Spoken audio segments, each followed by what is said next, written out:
Hi there, you join me at an event which is set to promote the MOBO Awards, which will go live for the first time outside of London ever in Glasgow tomorrow night. Here is an event that's been put together to celebrate music and promote it to the creative industries and to youngsters, mainly with an origin in black music. So we're going to see a whole host of dancing and music, and let's see what it's like then, shall we?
Reinforce Glasgow's reputation as a world-class destination for hosting music events and emphasise our status as UNESCO City of Music, attracting music fans from around the world.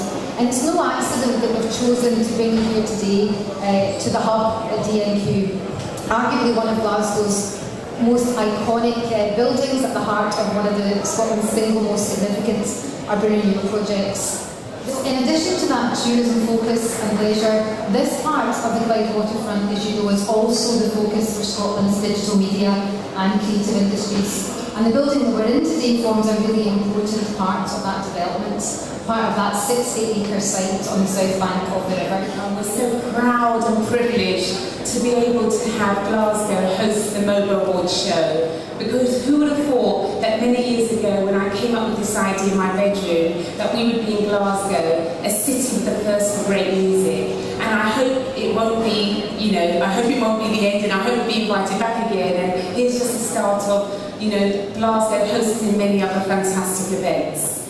Looking across at the SECC this afternoon, the set looks phenomenal. It's going to go out to a worldwide audience, some 350 million people. It's reaching right across the networks, and will help demonstrate Glasgow's vibrancy, Scotland style. It was interesting that only a few streets across there, the MOBO today, there'll be artists from the Music of Black Origin Awards wandering around Glasgow today and doing some shopping, catching up and some hanging out and all the rest of it. But interestingly enough, in West Nile Street in Glasgow was the first ever time in Black American history that Earl Van Dyke, who was the leader of the famous Funk Brothers, the greatest Detroit soul music group of all time, decided that he was going to take on the Motown empire and go on strike.